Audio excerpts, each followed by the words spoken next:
Hello, I'm Natalia Duque, a student of UNAD. This is Introduction to Linguistics. Here we have a mini lesson of phonetics, English phonetics. So we're going to start with number one. Number one, silent L. The letter L is often not pronounced before some letters, D, F, M, and K. Yes? So here we have some examples. Come, have, summon, talk, buck, would, should, walk, fox, have, talk, shock, could. So that means that we don't pronounce the L before some letters. Let's continue with number two. TH has two different phonemes. So first of all, the first phoneme we have as TH, it's like a rounded symbol crossed. That one is pronounced like this, thick. It's similar to an S, but not exactly an S. This sound is voiceless. It is made only with air.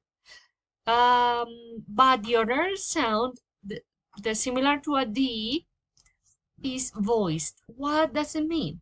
It's made with vibration of the vocal cords. So if you make the experiment of touching your throat, pronouncing both words, thick and this, you will notice the difference.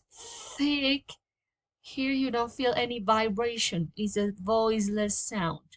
But with the second one, these, you feel a vibration here. That's the difference. So we have words like earth, everything, something, anything, theater, thin, think, maths, teeth, thing, thank you, birthday, both, 3, month, 13, 30, and fourth. Now for the other phoneme, we have together, breathe, another, mother, this, that, these, those, the, other, they, and then. These are just some examples. Of course, there are plenty of words in the language that we can find with both phonemes. Let's continue with letter R, the R sound in English. So we have to be careful because the R sound is not vibrating as the Spanish R. So we have to pronounce it well, we have to put the tip of our tongue a little bit upwards, yes, but not touching the roof of the mouth, yes, or the teeth. No, it's not touching anything. You just curve your tongue, and that's how it's pronounced. You can see it in the image. Now we have a parallel between the L and the R. L, when you pronounce the L, the tongue, the tip of your tongue touches the roof of the mouth. But with the R, we don't touch the roof of the mouth. That's the difference. Now let's continue with the F sound. We can find F sound as PH and GH. So we're going to see the difference.